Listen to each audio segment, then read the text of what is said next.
staffers who used to work at The Ellen Show are coming out of the woodwork sharing their stories. One makeup artist was quoted as saying that when he tried to make small talk with Ellen, she supposedly said, "Who do you think you are? Don't look at me." I was in therapy for a while trying to deal with all the hatred that was coming at me. And at one point, my therapist said, "Ellen, where do you get this idea that everyone hates you?"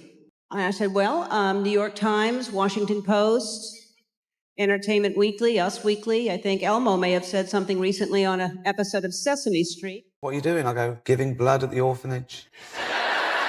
Because I don't want to say the truth. No, I don't like you enough. He named Jeffrey Epstein out loud in a room full of Epstein's closest friends.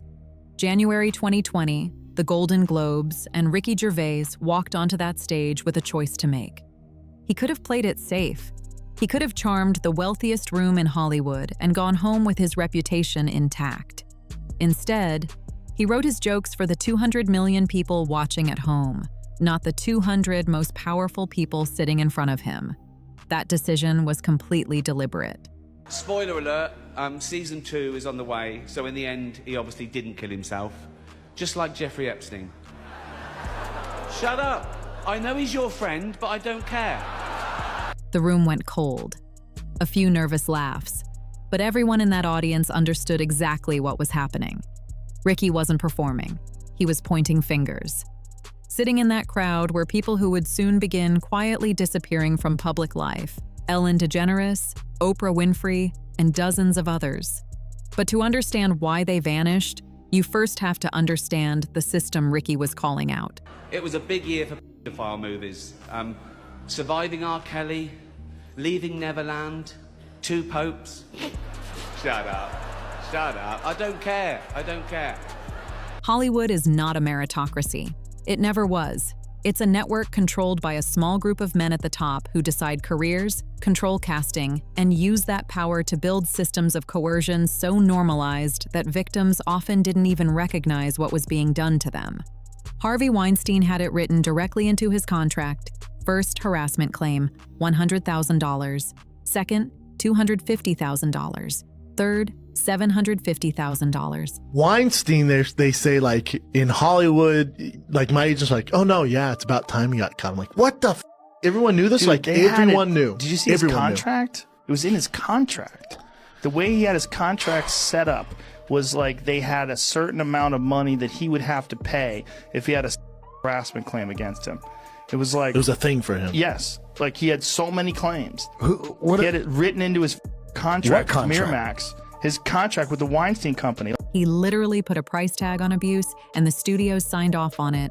But Weinstein was never the whole story. This went much deeper than one man. Oprah didn't walk into that network at the top.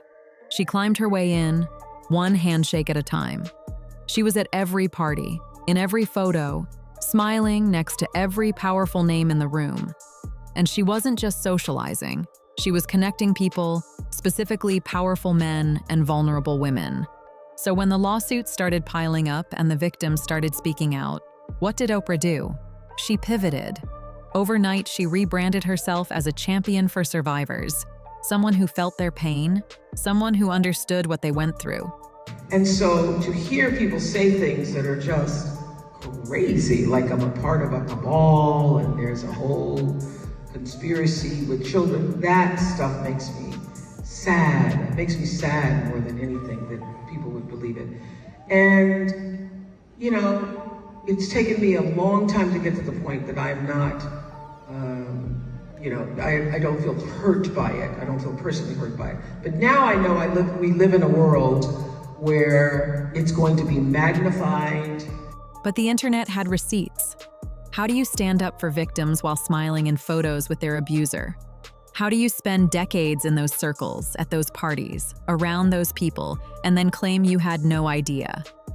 The answer is, you can't. She tried anyway. Now here's where it gets darker.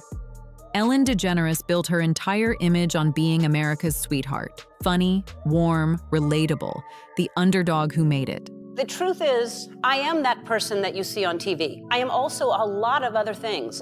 Sometimes I get sad, I get mad, I get anxious, I get frustrated, I get impatient, and I am working on all of that. I am a work in progress. And if I've ever let someone down, if I've ever hurt their feelings, I am so sorry for that. Her talk show became one of the most powerful platforms in entertainment, and she used it to build something much less visible than her brand, a network. Ellen wasn't just interviewing celebrities. She was a connector. She facilitated relationships, attended the private events, and according to multiple sources, helped filter young talent directly into the system. Liar, hypocrite. That's my reaction. She's known about this for 17 years. She's created this culture. I was there from day one. We were all petrified of her. She was not nice. Her relationship with Oprah went well beyond friendship. They were inside the same circles, the same rooms, around the same people. Listen, people capitalize. I've heard about it. I've heard of it. You know, in entertainment, it's all around. But it's like, don't you also think that she's one of those tooth and claw, get to the top? That's why she became Ellen in the first place, and that makes a lot of enemies. She's A-type. She's an A-type personality. It's her show. It's her way or the highway, and it rubs a lot of people wrong. Also, probably maligned most of her life because she was a lesbian. Had to keep it in tight. There's some darkness in there. Yeah, there's some darkness in there, some anger in there. You know, the God I serve doesn't care whether you're tall or short or gay. I take full responsibility, and I feel that everybody who's concerned about me now going to hell because I'm doing the Ellen DeGeneres show, I think that you all should take that energy and try to create a little heaven here on earth for everybody. I believe God created Ellen. I believe God did that. Right. And if gay Ellen says she's gay, I believe God created her gay. I believe God did that. You can't stand up there on that show and in front of this whole American society and say that you support that. I mean, I support her right to be who she thinks she is. And when the heat started rising, they both knew exactly what was coming. But before we get there, let's talk about what making it in Hollywood actually cost people. Through the 90s and 2000s, a pattern kept repeating. A young actor or actress would suddenly explode onto the scene, land major roles, become a household name, and then something would shift. Public meltdowns, rehab stints, cryptic interviews, strange on-camera moments that nobody could fully explain. Some of them were practically screaming the truth out loud. Take Jim Carrey, standing on a late-night stage, flashing a hand gesture and saying, "It is the secret symbol of the Illuminati, and you're a part of it." Is that a gang sign? Have you, Oh, like you don't know what it is. You don't know what that is. I have no idea. Well, you don't know. Jimmy Fallon doesn't know. David Letterman doesn't know. Well, we don't know. All the comics and show business don't know what this is. Right? Yeah. What is it? Come on, Jimmy.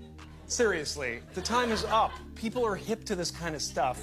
I'm here tonight to blow the lid off it, to be the whistleblower. I'm sick and tired of the secrets and the lies. It is the secret symbol of the Illuminati, and you're a part of it, and it is the all-mocking tongue. The audience laughed. The hosts laughed. Everyone played it off as Carrey being Carrey. But he wasn't joking. He was telling anyone paying attention that there was a price for reaching Hollywood's highest levels. Not a financial price, a moral one. A price that meant compromising something deep inside yourself just to stay in the game. This was never about who was the most talented in the room. This was never about talent. It was always about access, and access came with a price. These aren't whispered rumors or Hollywood myths. They're documented accounts from people who were present, people who watched it happen, people who understood exactly what it meant. And the most famous person to walk away from the deal? Dave Chappelle. He saw what it would cost him, and he chose his freedom over the money, over the power, over the network. Dave has a level of freedom. I put myself in this place, you know, I got the corporate relationships and the CEO hat and the companies. So, you know, I can't do certain things because the consequences aren't just for me, it's for the people that are underneath this umbrella. If something were to happen, I have to be responsible. I have to understand that it's not just about me. Right. And I'm envious and jealous of Dave's ability to go and be free. Most people didn't make that choice. Ellen made the opposite call. Oprah made the opposite call. For years, it worked beautifully. They rose, they expanded, they became untouchable. But then something shifted. The Epstein files started leaking in 2024, thousands of pages, Hundreds of names. You know where that is too, right? On the set of a famous talk show. Oh, Ellen? Yeah. Really? Just look at the temple and then look at the... What? Yeah. It's strange to use the same. Ask Alex about that. Well, it's a long-standing tradition to put Israeli flags secretly. And suddenly, Hollywood went dead silent. Celebrities who had spent decades chasing cameras, who built entire brands on visibility, became ghosts almost overnight. What's strange isn't that a few people pulled back. What's strange is that they all seemed to make the same move at the exact same time. Leave the country. Ellen DeGeneres didn't just step away from the spotlight. She left the United States entirely. Her talk show ended abruptly. She offered vague comments about personal projects. But the reality was far more calculated. She and her wife, Portia de Rossi, sold off their properties and relocated to a country with no extradition treaty with the US. That's not a lifestyle change. That's a strategy. Oprah's retreat was quieter but just as telling. 4 decades as the face of American media, and she suddenly vanished from public life, spotted in various countries, never staying in one place too long. They weren't alone. Tom Hanks, whose name surfaced in the Epstein files in ways he's never addressed publicly, began canceling appearances. Rumors about his citizenship spread widely, and while fact-checkers disputed the details, the timing remained hard to ignore. Leonardo DiCaprio, whose name appeared multiple times in Epstein correspondence, went quiet. His team issued careful denials, but a lawyer's statement isn't the same as a clear conscience. Richard Gere sold his Connecticut estate at a significant loss and officially cited a move to Spain. Selling property at a loss isn't a lifestyle decision. It's an exit. Eva Longoria has been spotted across Mexico and Spain, moving with purpose. And then there's Rosie O'Donnell, who made a statement that genuinely stopped people cold. She said she would never return to the United States. Who gives a thank you beep about Rosie O'Donnell and where she wants to go? I don't care what celebrities think about politicians or who they want to vote for. I think the last election proved it doesn't matter who you are. You are a celebrity. Yeah, Really. On politics. Who cares what I think in terms of my picking a politician or who I vote for? You make your own decision. If she wants to move to Phnom Penh, move to Phnom Penh. She wants to go to Ireland, great. It's a better passport. You get an EU passport, not the British one. It's better. But who gives a beep about Rosie O'Donnell? Ryan Gosling and Eva Mendes are reportedly planning a move to London, stepping away from the very country that made them famous. And the timing? It all happened within months of the Epstein files going public. That's not a coincidence. That's a pattern. Ricky had warned them. He said their secrets weren't safe, that someone was watching, that the whole thing was closing in around them. Turns out, he was right. What made you think, you know what, I'm just going to hammer him? I don't care what the... Well, I thought, when they said, do you want to host the Golden Globes, all that stuff I said in the show was true. I said, I'm going to write my own jokes. Right? And I thought, who do I pander to? The 200 richest people in the room or the 200 million people watching at home who aren't winning awards, who aren't millionaires? And it was a no-brainer. I was doing it for them, you know, and I didn't want to, it wasn't set out to hurt their feelings, but it was, if you're going to make it a spectator sport, then you better have something, better be something in it for the people at home. Here's what separates Ellen and Oprah from the rest of the names in this story. It wasn't just that they knew about Epstein, it's that they were allegedly active in how that system worked. When accusations surfaced that Oprah had allegedly connected young girls to Epstein and other powerful men, it didn't come out of nowhere. It fit perfectly with what was already known about how she operated. And when the files started dropping, when both her name and Ellen's kept appearing in places they couldn't explain away, they both made the same move. They disappeared. But here's the thing about disappearing. It leaves a trail. DiCaprio went silent right after emails surfaced showing Epstein trying to arrange meetings with him. Canceled appearances, public silence, sudden relocations. People want to call these lifestyle choices. They're not. These are responses to exposure. There was a real arrogance among certain stars, especially back in the 90s. Ricky himself described it, saying he was on a TV show but not yet a star, which put him right in the middle of that world. He watched some of them treat people like they were subhuman, like they were untouchable. That arrogance made them careless. They believed the network would protect them forever. It didn't. And when it started to crack, they faced a choice. Stay and answer for it. Or run. They ran. Here's the part most people still get wrong about Epstein. They treat him like a lone predator, one bad actor operating in isolation. But that's not what the files actually show. The files point to something far larger, a coordinated network spanning entertainment, politics, finance, and academia, involving dozens, possibly hundreds of powerful people. And the most chilling detail in all of it? Everyone inside that world knew.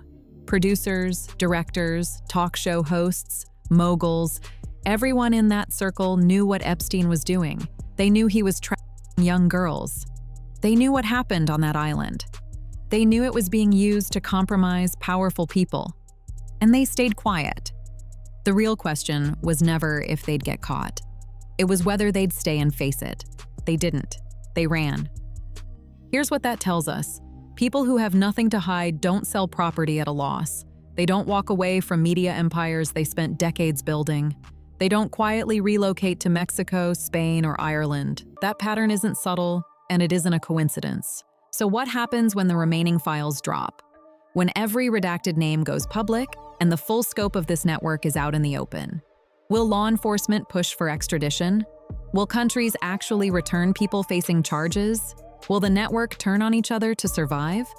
Those are the questions keeping industry insiders awake right now.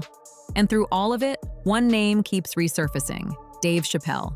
He was offered $100 million at the peak of his career. His show was a hit. He could have taken the money, climbed higher into the system, and never looked back. He walked away instead. At the time, people called it crazy. Now, watching Oprah, Ellen, and others quietly vanish to places where American law struggles to reach them, Dave's choice looks less like a breakdown and more like foresight. He saw the trap, refused it, and lived to tell about it. Ricky Gervais stood on that stage in January 2020 and told those people directly to their faces that their secrets weren't safe. He wasn't doing a bit, he was issuing a warning. The people who built careers benefiting from a system of abuse are now running from the fallout of that system being exposed. That's not a theory. That's what we're watching happen in real time. The files are still coming, the names are still surfacing, and the silence from people who should be speaking up is deafening. But the most telling detail is the simplest one. The people who knew, the people who participated, the people who benefited, they're not lawyering up. They're not giving interviews. They're gone. And that tells us everything. What happens when there's nowhere left to run? Drop your thoughts in the comments. If this story hit different, share it. These are the conversations Hollywood doesn't want happening. Subscribe for more deep dives into the truth behind the headlines. See you in the next one.